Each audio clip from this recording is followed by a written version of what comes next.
अब शुरू होने जा रहा है देश का सबसे बड़ा मुकदमा, आपकी अदालत, रजत शर्मा के साथ।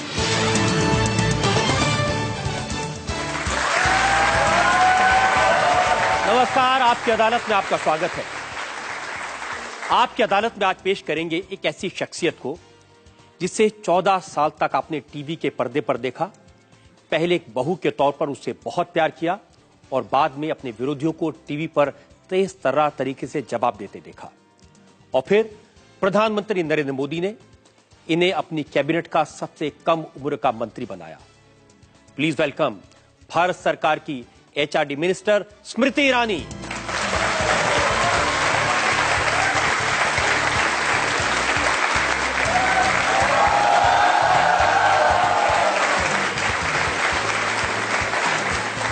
और आज के स्पेशल शो के लिए आज की हमारी जज है जानी मानी पत्रकार आरती जयरथ।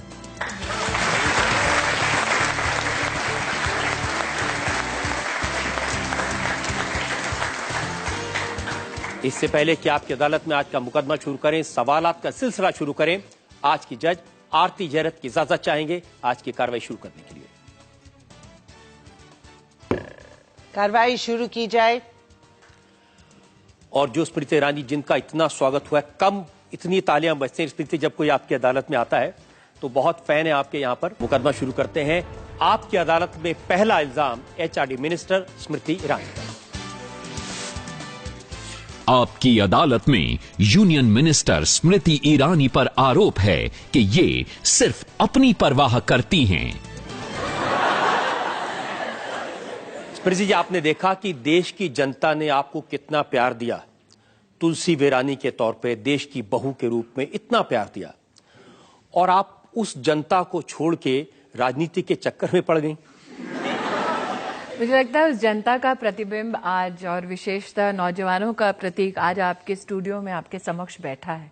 जैसे ही आपके इल्जाम की घोषणा हुई, ये सब हंस पड़े। तो इनकी हंसी ही बताता है कि आपके इल्जाम में कितना दम है। क्यों?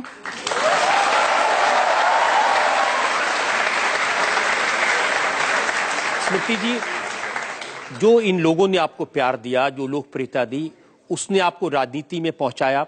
राजनीति में आप भारत सरकार में सबसे कम उम्र की बड़े मंत्रालय के मंत्री बन गई। जनता को क्या मिला? नौजवान यहाँ बैठे हैं, इसलिए एक लंबी फहरिस्त है। लगभग 5 महीने में जो सफर तय किया है उसका अगर कुछ वर्णन कर सको, अगर आपकी इजाजत हो, जज साहिबा अगर इजाजत दें। मुझे लगता है आज नौजवानों की सबसे बड़ी चुनौती ये है कि वो अपने जीवन में अपनी किस्मत का निर्णय खुद लेना चाहते हैं और उस निर्णय प्रक्रिया में चाहते हैं कि कहीं ना कहीं उन्हें कुछ ऐसे डिवाइसेस या कुछ ऐसे रास्ते मिले जिसके माध्यम से वो क्या करियर चुनना चाहते हैं उसमें कोई इनेबलिंग हाथ हो। ये ना हो कि सामने से कोई डंडा बजा रहा और कह रहा हो कि आपके पास ये छोड़कर और कोई रास्ता इख्तियार आप कर नहीं सकते, अथवा आप किसी बंदिश में रहें। विशेषतः नॉर्थ ईस्ट के हमारे जो नौजवान हैं उनके लिए ईशान विकास नाम का एक कार्यक्रम हमने तय किया है, जो 17 नवंबर को इंटरनेशनल स्टूडेंट्स डे है, उस दिन हम लोग देश के सामने प्रस्तुत करेंगे। नॉर्थ ईस्ट के हमारे स्टूडेंट्स के सामने हम उनके करियर से संबंधित संभावनाएं प्रस्तुत करना चाहते हैं, इसलिए इंटर्नशिप करवाएंगे उनको भारत सरकार के खर्चे पर। 2000 स्टूडेंट्स और 500 फैकल्टी मेंबर्स को भारत भर के IITs, IIM, central universities, ISRO में भी मुफ्त हमारे खर्चे पर उनके रहन सहन, खान पान के साथ साथ ट्रैवल इत्यादि की योजना हम करेंगे, ताकि वो जाकर देखें कि इन इंस्टीट्यूट्स में आगे चलकर इनके पास क्या क्या करियर ऑप्शंस हैं अथवा पढ़ाई के क्या क्या आसार उनकी नज़रों में आते हैं।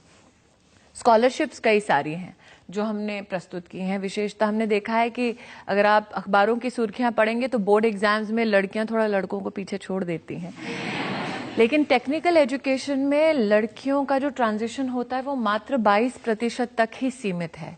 इसलिए उड़ान नाम का एक कार्यक्रम हम 11 नवंबर को राष्ट्रपति जी के उपस्थिति में, एजुकेशन डे है उस दिन, देश को हम लोग विशेषतः देश की लड़कियां, SC ST माइनॉरिटी छात्रों के लिए ये कार्यक्रम करेंगे। उड़ान के माध्यम से कंपेटिटिव एग्जाम में जाने के लिए जितना भी IIT का रिसोर्स है, CBSE का रिसोर्स है, वो हमारे विद्यार्थियों को दिया जाएगा। और मात्र हाथ में रिसोर्सेज थमाने से ही हमारी जिम्मेदारी हम पूरी नहीं कर रहे। CBSE हेल्पलाइन और कॉल सेंटर्स चलाएगा, जिसमें जिन जिन छात्रों को, मेरिटोरियस स्टूडेंट्स को उड़ान के माध्यम से मदद दी जाएगी, उनके साथ वो निरंतर कॉल सेंटर के साथ संपर्क में रहेंगे। मान लीजिए किसी चैप्टर में डिफिकल्टी आती है तो आप कॉल सेंटर में बात कर सकते हैं। और वीकेंड पे हर एक स्टूडेंट को एक मेंटोर दिया जाएगा। आप हमारे उस सेंटर में जाके उस मेंटोर के साथ एक्स्ट्रा पढ़ाई भी कर सकते हैं, फ्री ऑफ कॉस्ट, बिना किसी कॉस्ट के। सबसे बड़ा एक चैलेंज है एक्सेस टू एजुकेशन का। अगले एकेडमिक वर्ष में मूक्स, स्टूडेंट्स जानते हैं क्या है? Massive online open courses. स्वयं नाम का एक प्लेटफॉर्म हम तैयार कर रहे हैं। मुझे बहुत खुशी है रजत जी, आज बहुत सारे स्टूडेंट्स हैं, उनके पास ये जानकारी पहुंचेगी। स्वयं के प्लेटफॉर्म पे हम लोग IITs, IIMs, IISERs, NITs, central universities free of cost graduation, post graduation की डिग्रीज चलाएंगी, जो आप ऑनलाइन देख सकते हैं। मात्र कंप्यूटर या लैपटॉप का होना अनिवार्य नहीं है। We'll make it mobile friendly as well, so that you can see it on your mobiles and it will be given free. अगर आप उसका सर्टिफिकेशन चाहते हैं एग्जामिनेशन के माध्यम से, तो उस इंस्टीट्यूट में जाके अथवा निर्धारित सेंटर पे जाके आप एग्जाम दे सकते हैं और आपको सर्टिफिकेट वहां से मिल जाएगा। देश के इतिहास में पहली बार ऐसा होगा कि IIT की सुविधा और IIT से उत्पन्न हुई विद्या हमारे देश के नागरिकों को मुफ्त दिलवाई जाए। तो ये भी हम कर रहे हैं। लेकिन उन महिलाओं का क्या होगा, उन बहनों का क्या होगा जो आपको बहू के रूप में देखना चाहती है टीवी सीरियल में? वो महिलाएं भी शायद आज कहीं ना कहीं इस बात से खुश होंगी कि एक इंसान ने उनके आशीर्वाद से जीवन में इतना सफलतापूर्वक एक सफर तय किया। तो मैं विशेषतः उन महिलाओं को जिन्होंने रोते मुझे देखा और बड़ा सराहा, उनसे कहना चाहती हूँ कि आज जो मेरे चेहरे पर मुस्कान है वो उनकी बदौलत है और उसके लिए मैं उनको धन्यवाद देती हूँ। ये सही है कि बचपन में 15-16 साल तक आप बड़े सादगी से, बड़े चुप रहती थी और फिर एक अचानक आपके जीवन में रिफॉर्म आया और आज जो इतने चटाचट जवाब देती हैं आप।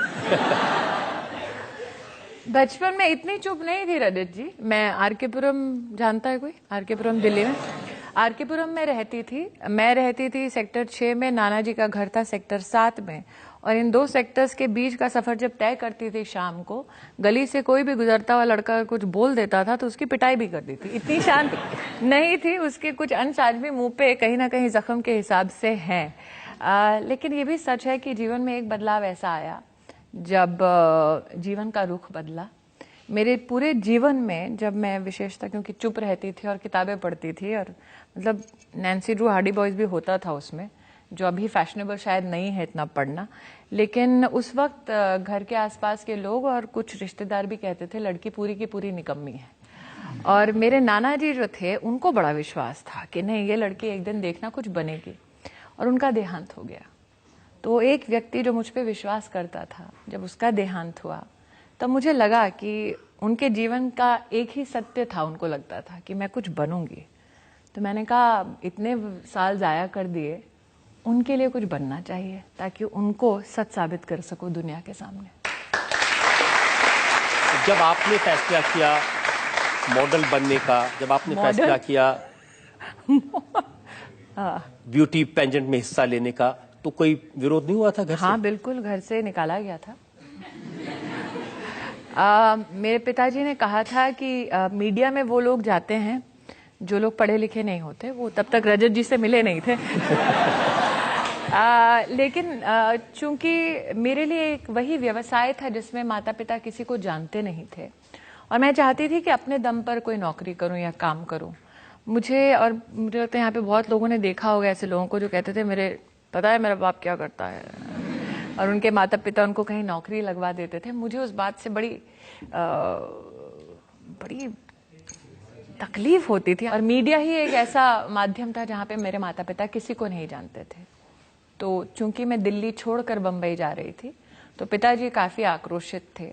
माताजी ने कहा कि नहीं, स्मृति को समर्थन करना चाहिए, लेकिन मैंने अपने माता पिता से एक ही बात कही। मैंने कहा कि जो मूल्य आपने जीवन में मुझे दिए हैं, जो आपने वैल्यूज दी हैं, अगर आपको उनमें विश्वास है तो मुझे जाने दीजिए। अब इन नौजवानों को ये और बता दीजिए कि जो पिताजी, मैं किसी को भड़का रही नहीं हूँ, घर जाके अपने माता पिता से मत कहना। मैं तो कह रहा हूं उनको आप ये बताइए कि जो पिताजी जाने नहीं दे रहे थे उनसे 2 लाख रुपए कैसे झटक लिए थे आपने? नहीं, मैं कंपटीशन में एक्चुअली सत्य ये है कि मिस इंडिया, आज मुझे देख के लगता नहीं कि मैं मिस इंडिया जा चुकी होंगी, लेकिन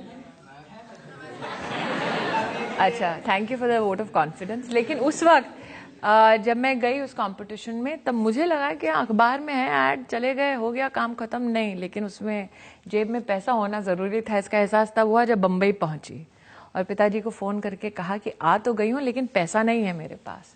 तो उन्होंने कहा किसी अच्छे काम के लिए पैसा मांगती तो दे भी देता, इसके लिए मांग रही हो, नहीं दूंगा। मैंने कहा हम लोग बाटा सिस्टम कर लेते हैं, अगर उन्होंने कहा 1 साल के अंतराल में ये पैसा तुम लौटा दो तो मैं ये पैसा दे सकता हूं, अगर ना लौटाया तो जहां कहूंगा वहां पर तुम्हें शादी करनी पड़ेगी। डेंजरस। और मैंने इसको स्वीकार कर लिया। और किस्मत की बात है कि वो 1 साल का अंतराल जब खत्म होने वाला था, उससे 1 दिन पहले मेरी मंगनी करा दी गई और अंतिम दिन पर सास भी कभी बहू थी का मैंने कॉन्ट्रैक्ट साइन कर लिया।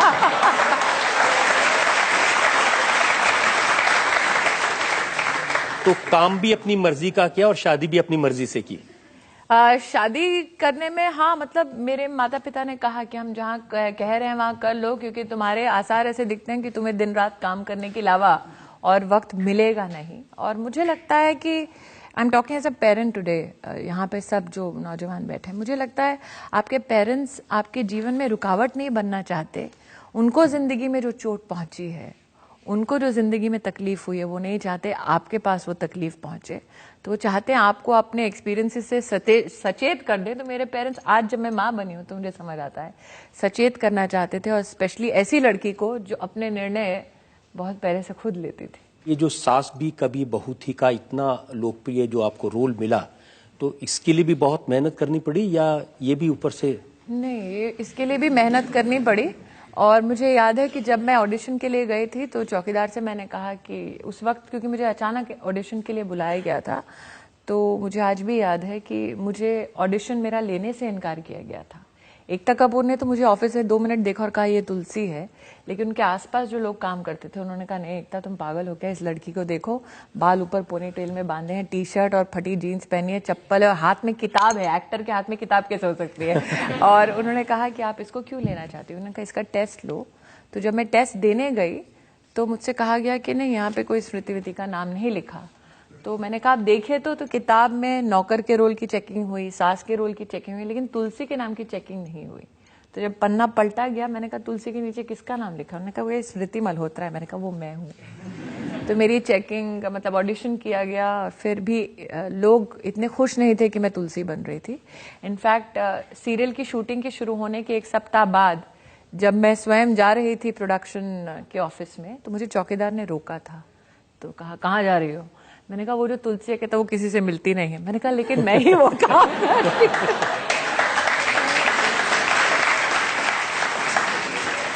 तो मुझे जब भी किसी संस्थान में घुसने से चौकीदार रोकता है, मैं बड़ी खुश होती हूँ कि अच्छा संकेत है।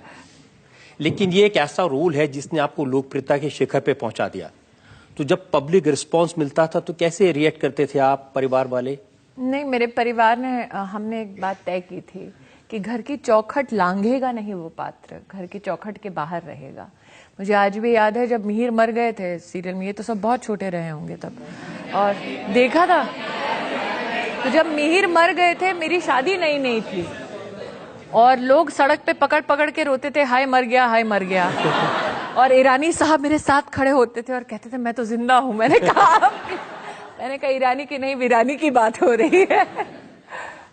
जो आपकी एक इमेज बनी जिसमें मंगलसूत्र था, जिसमें सिंदूर था, जिसमें माथे पे बिंदी थी, जिसमें साड़ी थी, उसके ऊपर आपने कमल का बिल्ला लगा दिया।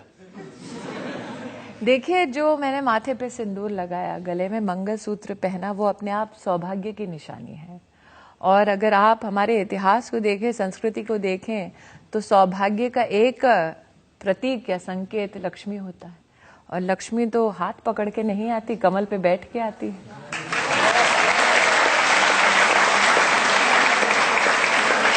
तो ये तो सही है कि वो जो लोकप्रियता आपको मिली थी उसका इस्तेमाल अपने राजनीति के लिए किया। नहीं, मुझे लगता है कि राजनीति में एक एक्टर का होना एक डिसएडवांटेज है अगर आप एक गंभीर सोशल एक्टिविस्ट या पॉलिटिकल एक्टिविस्ट होना चाहते हैं, क्योंकि जब एक्टर पॉलिटिक्स में आता है तब ये मान लिया जाता है कि वो गंभीर नहीं है। एक्टर पॉलिटिक्स में आता है तो ये मान लिया जाता है कि विषयों पर वो कोई परिचर्चा में ना भाग ले पाएगा, ना अपना मत अथवा पार्टी की जो मानसिकता है, पार्टी की जो आइडियोलॉजी है, उसके ऊपर कोई चर्चा कर पाएगा। तो मुझे लगता है एक सीरियस पॉलिटिकल एक्टिविस्ट के नाते कि एक्टर होना डिसएडवांटेज है, एडवांटेज नहीं है। लेकिन ये उसी के एडवांटेज है ना कि एक छोटे पर्दे की बड़ी बहू को नरेंद्र मोदी ने पब्लिकली कहा ये मेरी छोटी बहन है। नरेंद्र मोदी ने किसी एक्टर को छोटी बहन नहीं कहा। आज एक सत्य कहती हूँ आपकी अदालत में, मुझे भी उसकी उम्मीद अथवा अपेक्षा या संभावना कभी जीवन में दिखी नहीं। ये वो व्यक्ति हैं, आज भारत के प्रधानमंत्री हैं, लेकिन जब अमेठी में उन्होंने मुझे आशीर्वाद दिया, मेरे लिए अपने आप में चौंका देने वाला आशीर्वाद था। उन्होंने जिस भावना के साथ और जिस विश्वास के साथ ये आशीर्वाद दिया, सच कहूँ रजत जी, अगर आज आप चाहें और मुझसे कहें कि स्मृति ईरानी को दो चीज़ों में से एक को चुनना है, या तो मंत्री पद या तो छोटी बहन होने का आशीर्वाद, तो मैं वो आशीर्वाद स्वीकार करूंगी, कुर्सी नहीं। इल्जाम बहुत लंबे बहुत है, मेरे पास में फहरिस्त बड़ी लंबी है। हम एक ब्रेक के रुकेंगे और ब्रेक के बाद आपकी अदालत में स्मृति ईरानी पर जनता के इल्जाम और सवालात का एक और दौर। मुझे लगता है कि अगर किसी के प्रति द्वेष ना रखना अनपढ़ होना है तो ये सत्य है, मैं अनपढ़ हूँ। अगर अपने दम पे जिंदगी जीना और अपनी किस्मत को खुद लिखना अनपढ़ होना है, मतलब हाँ मैं अनपढ़ हूँ, मैं स्वीकार करता हूँ।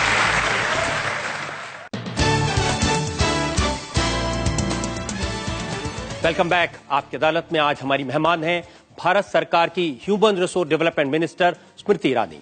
आपकी अदालत में अगला आपकी अदालत में यूनियन मिनिस्टर स्मृति ईरानी पर इल्जाम है कि इनके पास अनुभव की कमी है। स्मृति जी, मंत्रियों को देखें तो आपकी छोटी उम्र और सबसे बड़ा मंत्रालय, ऐसा मंत्रालय जिसकी डिटेल्स देखें, इसमें 20 IAS अफसर हैं, 45 सेंट्रल यूनिवर्सिटीज हैं, यूजीसी के 650 रिकॉग्नाइज कॉलेजेस हैं, डीम्ड यूनिवर्सिटीज हैं 129। इतना बड़ी मिनिस्ट्री और अनुभव जरा भी नहीं। अगर अनुभव मात्र एक पैरामीटर होता रजत जी कि इंसान को नौकरी दी जाए अथवा कोई काम दिया जाए या कोई दायित्व दिया जाए, तो यहाँ पे से एक भी नौजवान को नौकरी मिलने की कोई संभावना नहीं। लेकिन ये experience can not be the only parameter.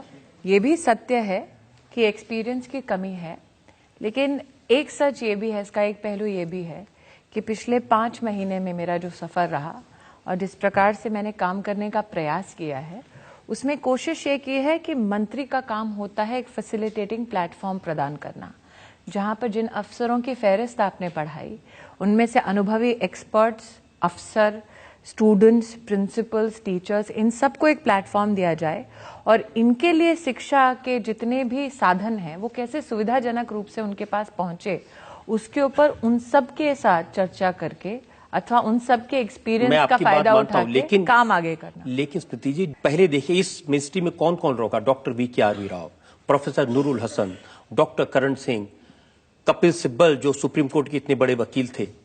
इतने पढ़े लिखे लोग, इतने जानकार लोग इस मंत्रालय में रहे। देखिए, एक वकील तो, और मैं बहुत सम्मान के साथ कहना चाहती हूँ, इतने पढ़े लिखे थे कि उन्होंने देश को बताया कि 1,75,000 करोड़ का स्कैम इक्वल 0। तो थैंक गॉड मैंने अपने एक्सपीरियंसेस को इस प्रकार से जनता के सामने प्रस्तुत नहीं किया। लेकिन जितने लोगों की आपने मुझे अभी लिस्ट पढ़ाई नामों की, उनमें से कितनों के पास मंत्री HRD होने का एक्सपीरियंस रह चुका था? लेकिन उनको शिक्षा सबके नाम के आगे डॉक्टर लगा हुआ था। डॉक्टर तो मैंने कहा ना, वो जो जिनके सामने वकील लगा था उन्होंने क्या किया। मुझे ये बताइए कि अगर वो सब के सब डॉक्टर थे और विद्वान थे तो आज शिक्षा हमारे देश में इतनी बीमार क्यों है?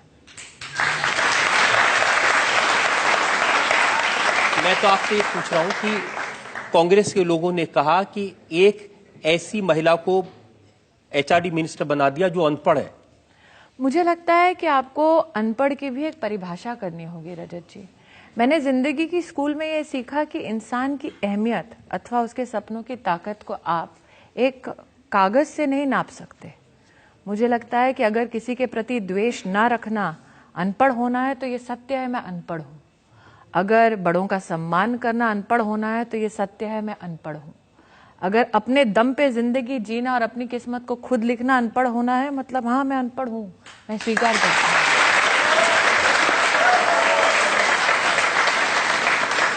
मैंने आपके स्कूल की मार्कशीट निकाली। क्यों? 91 में पहले आप अपनी मार्कशीट दिखाइए। मेरी मार्कशीट में आपको बहुत मेरिट मिलेगा। 10वीं क्लास में 500 में से 290, 290, 58% अच्छे मार्क्स थे। 93 12th में और अच्छे थे, 500 में 226, 65% मार्क्स थे। इतने अच्छी पढ़ने वाली स्मृति ईरानी कॉलेज क्यों नहीं गई? गई थी, बीच में इसलिए छोड़ा क्योंकि नौकरी किसी और शहर में लगी। और जो लोग शहर बदलते हैं उन्हें पता है कि एक यूनिवर्सिटी से दूसरे में जाने के लिए माइग्रेशन सर्टिफिकेट की जरूरत होती है। और अगर आप बाहर जाना चाहते हैं तो आपको ट्रांसक्रिप्ट चाहिए, और ट्रांसक्रिप्ट और माइग्रेशन सर्टिफिकेट लेते लेते बाल सफेद हो जाते हैं, लेकिन हाथ में वो कागज नहीं आता। लेकिन आप मंत्री हैं, अब तो कुछ करें इसके लिए। मैं कर रही हूँ। स्टूडेंट्स को खुशी होगी ये जानते हुए कि पहली बार 11 नवंबर को we are doing a credit framework of equivalence, कक्षा 9 से लेके पोस्ट ग्रेजुएट तक। अगर आप कोई स्किल लेते हैं और उस स्किल को काम में लगाते हैं तो हम आपके वर्क टाइम को भी क्रेडिट के रूप में मानेंगे और आपको सीमलेस ट्रांसफर फिर वापस आपके एजुकेशन सिस्टम में देंगे। कक्षा 9 से लेके पोस्ट ग्रेजुएशन तक ये जो हमारा स्किल क्रेडिट ट्रांसफरेंस फ्रेमवर्क है, ये हम लोग 11 नवंबर को सबके सामने प्रस्तुत कर रहे हैं। स्टूडेंट्स को इसके बारे में ज्यादा जानकारी मिलेगी। सीमलेस क्रेडिट ट्रांसफर बनाने वाले हैं पूरे देश के सेंट्रल यूनिवर्सिटीज में। इसका मतलब आपने एक वर्ष दिल्ली में पढ़ा तो दूसरा वर्ष आप बिहार में, बंगाल में अथवा तमिलनाडु में पढ़ सकते हैं। You will not lose a year at all. लेकिन आपने पढ़ाई छोड़ी, इसके लिए कांग्रेस के लोगों को बहुत तकलीफ है। उनका कहना कि जिनकी अभी अभी नौकरी गई है उनके तकलीफ का होना, उनकी तकलीफ का। मुझे लगता है रजत जी, हम लोग काफी मुझे लगता है जो व्यक्तिगत कभी ना कभी प्रहार होता है, राजनीति में एक व्यक्ति को उसको पचाने की हिम्मत होनी चाहिए, ताकत होनी चाहिए। हम पब्लिक लाइफ में हैं, we will be targeted and attacked, लेकिन उस टारगेट का उद्देश्य एक ही होता है कि काम से आपका ध्यान जो है वो हट जाए। तो मुझे इस बात का रंज नहीं है कि मुझे टारगेट किया गया। अगर मुझे इस बात का रंज होता अथवा कष्ट होता तो मुझे राजनीति में होने का कोई अधिकार नहीं है। आपके विरोधियों को कष्ट इस बात का ही है कि जो लड़की जनपद पर 200 रुपए में कॉस्मेटिक्स बेचती थी, इस देश की सबसे बड़ी कैबिनेट मिनिस्टर बन जाए।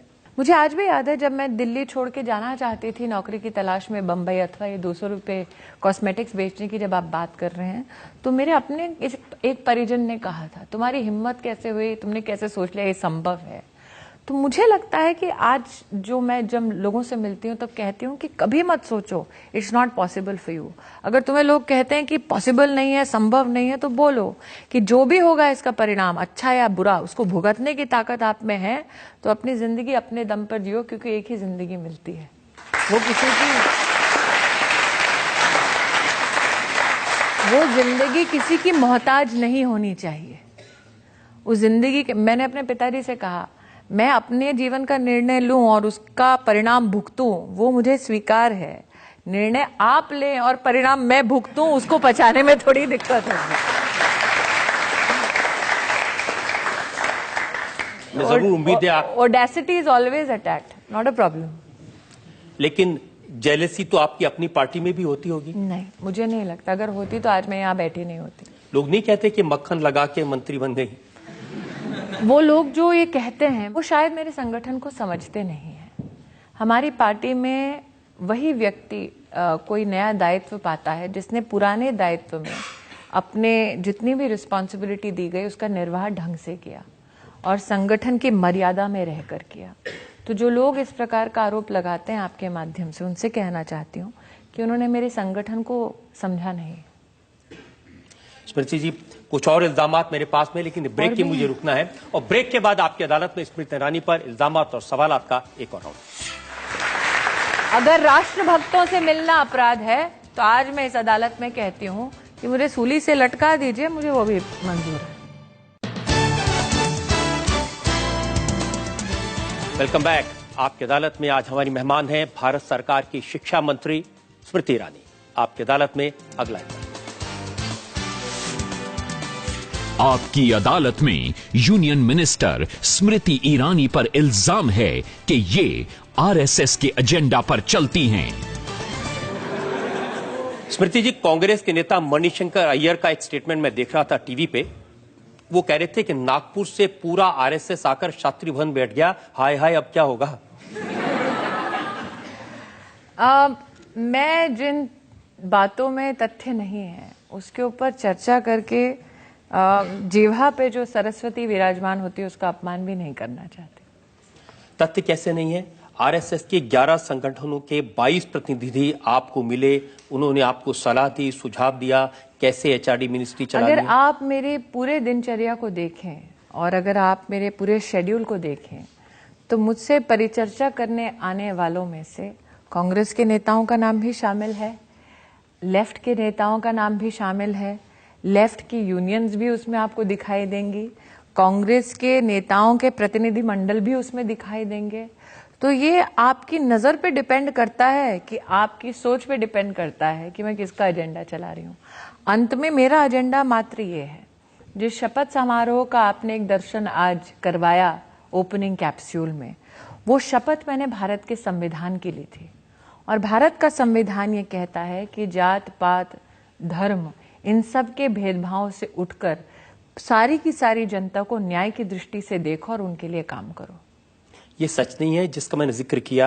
आरएसएस के 11 संगठनों के लोग आपको मिले, 22 लोग मिले। मैं आरएसएस के लोगों से मिलती हूँ, मैं लेफ्ट के लोगों से मिलती हूँ, मैं कांग्रेस के नेताओं से मिलती हूँ, लेकिन सुनती सिर्फ आरएसएस की है। मणिशंकर सर से आप बोलिए, और मैं सर इसलिए कह रही हूँ मुझसे उम्र में बहुत बड़े हैं, अनुभव में बहुत बड़े हैं, उनसे कहिए कर्नाटक में एक कांग्रेस के एमपी हैं, उनका नाम मैं नहीं लेना चाहती, वो बेचारे 10 साल से अपने लोकसभा क्षेत्र में एक बेचारे केंद्रीय विद्यालय खोलने का प्रयास कर रहे थे। मेरे पास आए रजत जी, एक दिन में वो जो प्रयास कर रहे थे, संघर्ष कर रहे थे, उस संघर्ष को हमने समाप्त किया। 10 साल से कांग्रेस की सरकार थी, लेकिन समाधान हमने दिया। इस भावना से अगर मैं बैठी रहती कि ये कांग्रेस के हैं, इनके यहाँ पे समाधान नहीं देना चाहिए, तो नुकसान उन बच्चों का होता जो स्कूल में पढ़ने जाना चाहते हैं। तो मेरा दृष्टिकोण, एक और उदाहरण, उरी कश्मीर में एक केंद्रीय विद्यालय ऐसा था जहां पे कक्षा 10 तक ही स्कूल था, 11-12 कक्षा नहीं था। बच्चों को श्रीनगर तक चल के जाना पड़ता था अथवा बस में जाना पड़ता था या माता पिता को परेशान करना पड़ता था। हमारे दृष्टि में जब ये बात आई, हमने 3 घंटे में कक्षा 11 और 12 शुरू की और 11th स्टैंडर्ड का एकेडमिक सेशन इसी साल शुरू कर दिया 3 घंटे में। मैंने उस वक्त नहीं सोचा कि नहीं भाई वहां पे मैं बाद में खोलूंगी जब चुनाव से पहले मुझे कोई ब्राउनी पॉइंट्स मिलेंगे। इसलिए मेरी दृष्टि से वो सारे काम जिससे मैं जनता के लिए, और विशेषतः जब मैं मंत्रालय में आई तो अफसरों ने मुझसे पूछा आपका एजेंडा क्या है। मैंने कहा मेरा एजेंडा यह है कि मेरे मंत्रालय के सबसे बड़े स्टेक होल्डर्स पॉलिटिशियंस नहीं हैं, स्टूडेंट्स हैं, और वो माँ बाप हैं जो मेहनत करते हैं ताकि ये बच्चे अच्छी शिक्षा पा सके। मेरा एक ही एजेंडा है, वो ये बच्चे हैं जो यहाँ बैठे हैं और वो माँ बाप हैं जो इस वक्त आपका कार्यक्रम घर पे देख रहे हैं। उनका आरोप यह है कि आप आरएसएस कहने से देश का इतिहास बदलने की कोशिश कर रही हैं। देश के इतिहास में जो पश्चिमी दृष्टि से लिखा गया उसको बदल करके हमारे हीरोज आपके पास कोई प्रमाण है? मेरे पास तो उनके बयान है। मैं इतना ही कहना चाहूंगी, आज मैं कटघरे में बैठी हूँ और चूंकि कानून आंखों पे पट्टी बांधकर न्याय करने वाली एक धारणा हमारे समाज में अथवा हमारे देश में है, तो इतना ही कहना चाहूंगी कि इल्जाम जो आप लगा रहे हैं उस इल्जाम का समर्थन करने के लिए एविडेंस ला दीजिए। ये देखिए एविडेंस, वरना ये इंडियन एक्सप्रेस अखबार की रिपोर्ट है जिसने लिखा है खाली दामन पर तो कीचड़ हर कोई उछालता है, और कमल की खूबी ये है कि कीचड़ में ही कमल खिलता है। मैं आपको एविडेंस देता हूं। इंडियन एक्सप्रेस अखबार की हेडलाइन है RSS meets HRD tells minister to correct history. और अगर आप उसकी डिटेल पूछना चाहें तो उन्होंने कहा कि मेरा बयान है, नहीं आपका बयान नहीं है, अखबार की रिपोर्ट है। मैं आपसे जो सवाल कर रही हूं, बात तो सुन लीजिए। नहीं, मेरी बात सुनिए, आप उल्टा करते हैं। हाँ। इसे मेरा बयान है। नहीं, आपका बयान नहीं है, इसमें लिखा है मेरा बयान है, आरएसएस के नेताओं के साथ में छठी मीटिंग थी। ये मेरा बयान है। आपका बयान तो आज ले रहा हूं ना मैं। मेरा बयान है, इसमें है। इसके आधार पे आप आक्रमण कर रहे हैं, तो मैं आपसे पूछ रही हूँ जिस बात के आधार पे आप आक्रमण कर रहे हैं उस पूरे आर्टिकल में मेरा बयान है। मैं आपका बयान ले रहा हूँ। So the fat lady has not sung yet, sir. When I sing, then we'll know what is going to happen. आपने मेरे इल्जाम का जवाब दे दिया। क्या आरएसएस के कहने से आप इतिहास को करेक्ट करेंगी, रीराइट करेंगी?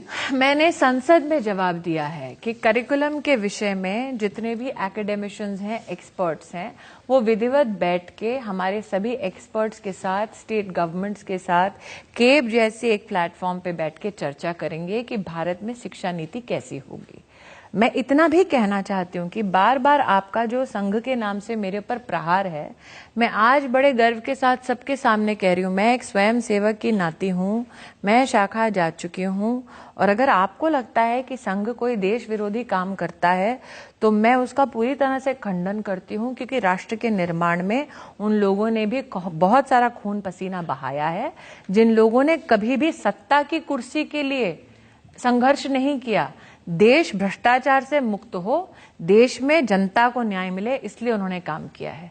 अगर उनसे मिलना अपराध है, अगर राष्ट्रभक्तों से मिलना अपराध है, तो आज मैं इस अदालत में कहती हूं कि मुझे सूली से लटका दीजिए, मुझे वो भी मंजूर है।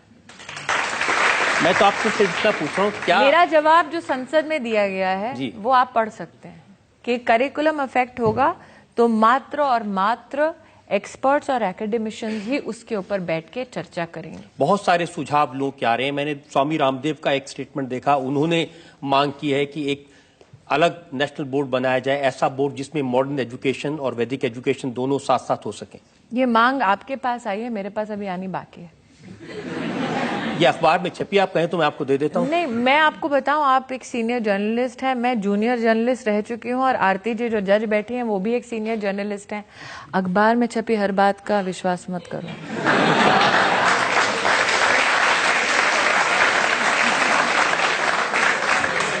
लेकिन मैं इतना कहना चाहता हूँ, जब आप कहती हैं ना कि अखबारों पर भरोसा न करें, हर बात पे भरोसा मत करो। हर बात बोला कि नहीं, राइडर था उसमें, लेकिन मेरे विटनेस ही बैठे सामने। स्मृति ईरानी की हर बात पर भरोसा कर लें? नहीं नहीं नहीं, आप मेरे लिए भी एविडेंस लाइए, मैं उसको एक्सप्लेन करूंगी, जब आपको संतोष होगा तब विश्वास कीजिए। बहुत सारे सवाल आपकी मिनिस्ट्री को लेकर हैं, उस पर मैं आपसे इल्जाम लगाऊंगा और सवाल पूछूंगा एक ब्रेक के बाद।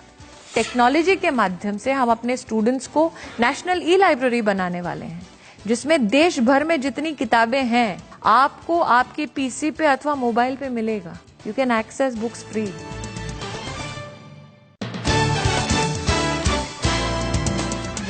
Welcome back. आपकी अदालत में आज मुकदमा चला रहे हैं, सवाल पूछ रहे हैं स्मृति ईरानी से। आपकी अदालत में अगला इल्जाम।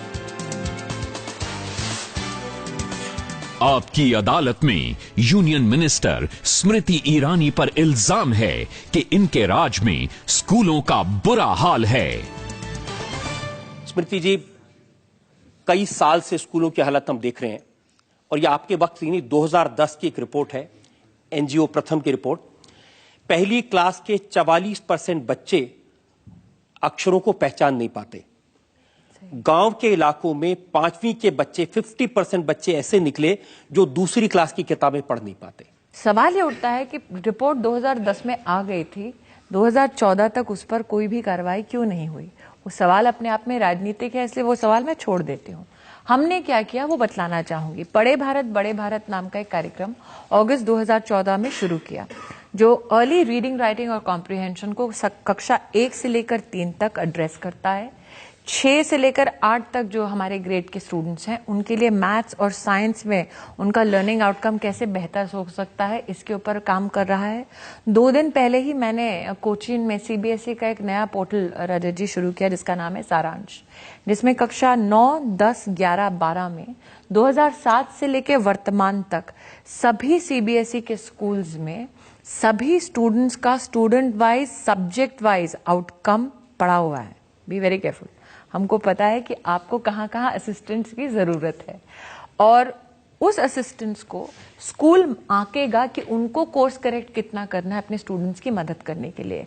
हमने कंपैरेटिव भी दिया है, उस स्कूल का कंपैरिजन उस स्टेट के स्कूल्स के साथ, रीजन के स्कूल्स के साथ और नेशनल स्कूल के साथ। मैंने सीबीएसई चेयरमैन को एक निवेदन किया, मैंने कहा हमारे पेरेंट्स जो हैं वो मात्र 3 महीने के अंतराल में पेरेंट टीचर मीटिंग में जान पाते हैं कि स्टूडेंट की दुविधा क्या है अथवा चैलेंज क्या है। कई बार बच्चे बतलाना चाहते हैं माता पिता को लेकिन बोल नहीं पाते कि मुझे इस सब्जेक्ट में ये प्रॉब्लम हो रही है। तो मैंने सीबीएसई के चेयरमैन से कहा कि आप पेरेंट्स को भी इस डेटा का एक्सेस दीजिए उनके बच्चे के लिए, ताकि वो लर्निंग आउटकम सब्जेक्ट वाइज अपने बच्चे का हर माह चेक कर सके और बच्चे के साथ फिर चर्चा कर सके अथवा स्कूल के साथ चर्चा कर सके कि बच्चे को कहाँ मदद की जरूरत है। साथ ही शाला दर्पण नाम का एक कार्यक्रम हम अगले एकेडमिक ईयर में शुरू कर रहे हैं।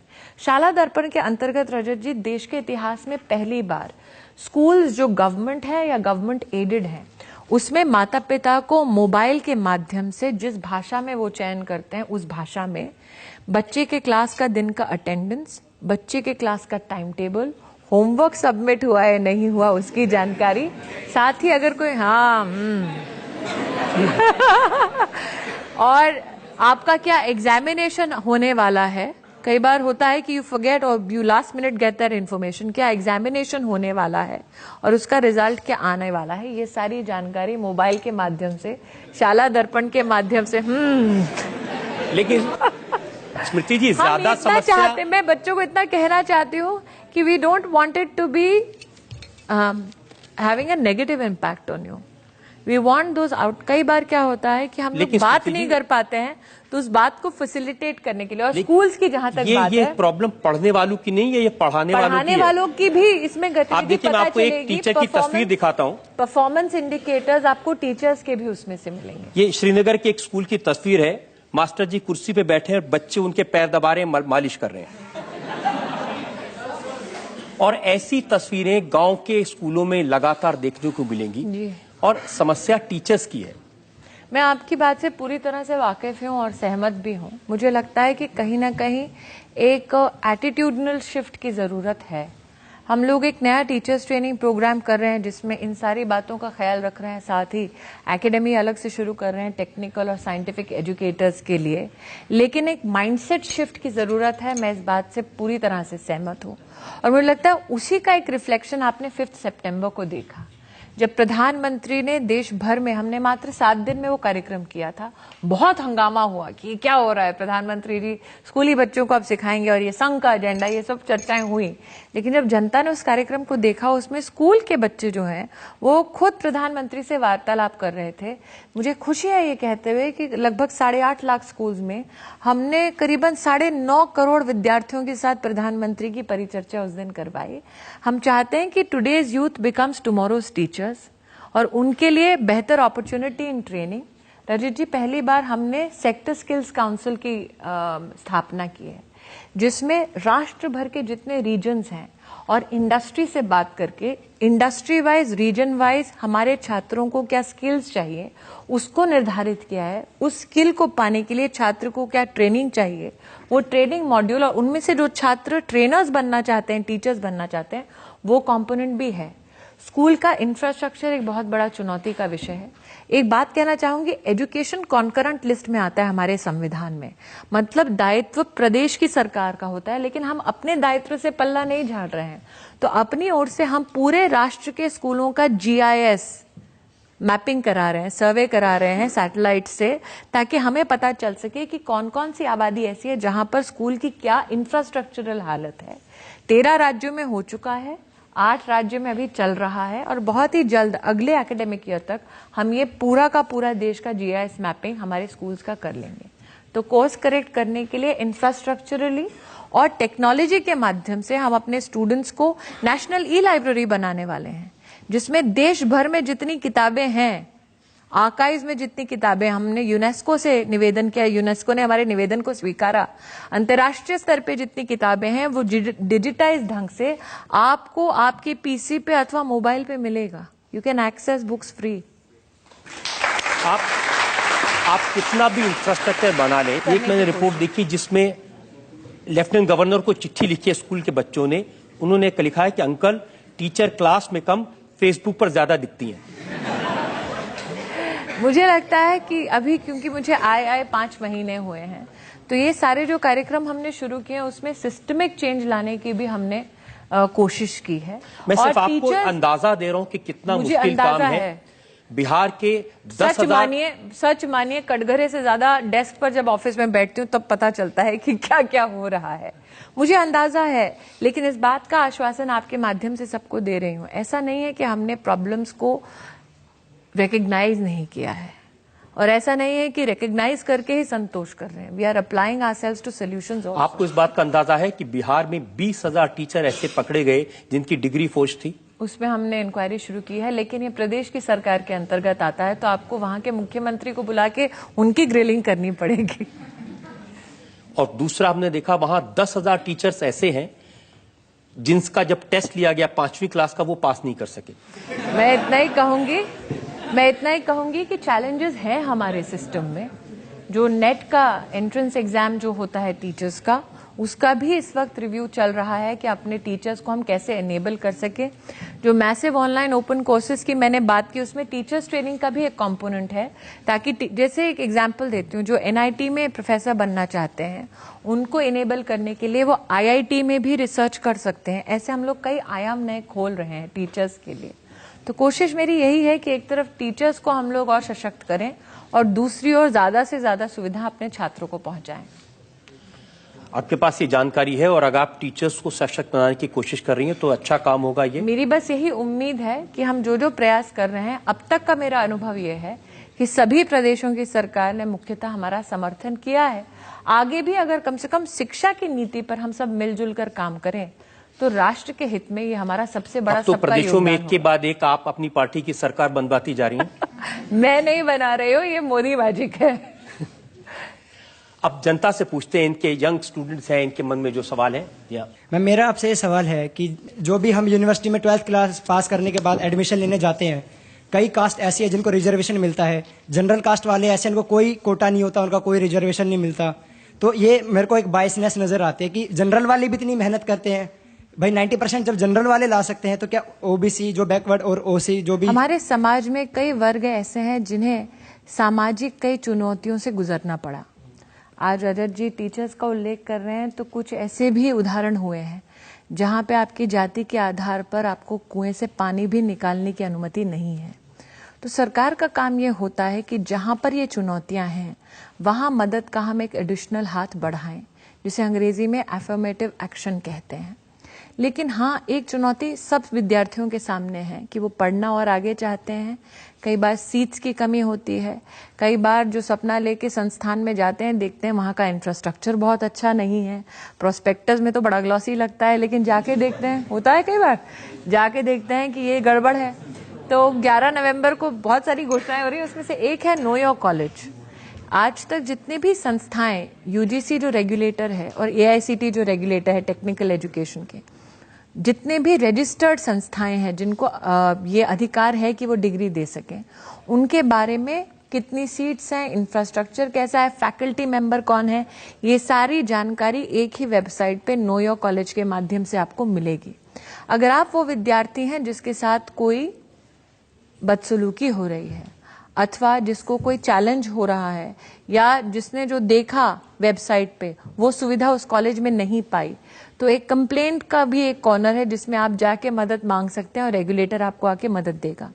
तो एक तरफ हम मदद करें उन विद्यार्थियों की जिन लोगों ने सामाजिक तौर पर बहुत सारी कठिनाइयों को झेला।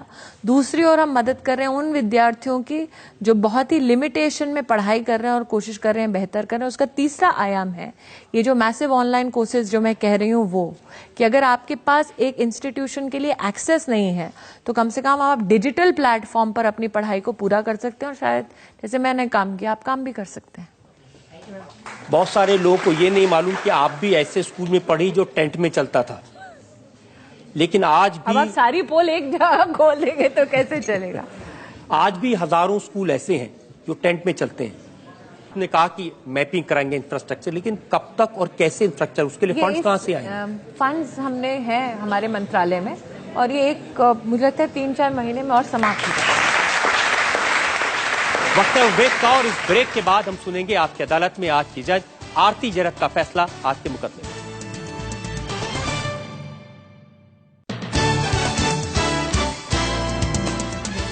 Welcome back. आपकी अदालत में आज हम मुकदमा चलाया स्मृति ईरानी पर। उनसे पूछा देश के एजुकेशन सिस्टम के बारे में, टीचर्स के प्रॉब्लम्स के बारे में, स्टूडेंट्स के बारे में। उन्होंने बहुत सारी स्कीम्स हमें बताई हैं जो सरकार ने शुरू की है।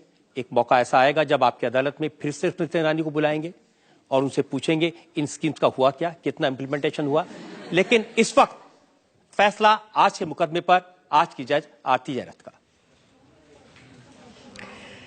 स्मृति ईरानी, आपने अपना मुकदमा बहुत अच्छे से लड़ा है। सवाल मुश्किल थे, आपके जवाब स्मार्ट, विटी और इंफॉर्मेटिव थे। आपकी सफलता का राज आज समझ में आया। You are free to go, लेकिन छोड़ते समय ये अदालत कुछ सलाह भी देना चाहती है। सलाह ये है कि आप कंट्रोवर्सी से दूर रहिए। ये लेफ्ट वर्सेस राइट वाली जो लड़ाई है इसमें मत डूबिए। ये अदालत जानती है कि एजुकेशन में चैलेंजेस बहुत हैं, पर उम्मीद ये करती है कि आप हमारे बच्चों के लिए एक अच्छा एजुकेशन सिस्टम जल्द से जल्द बनाएंगी और भारत को वर्ल्ड क्लास एजुकेशन हब बनाएंगी।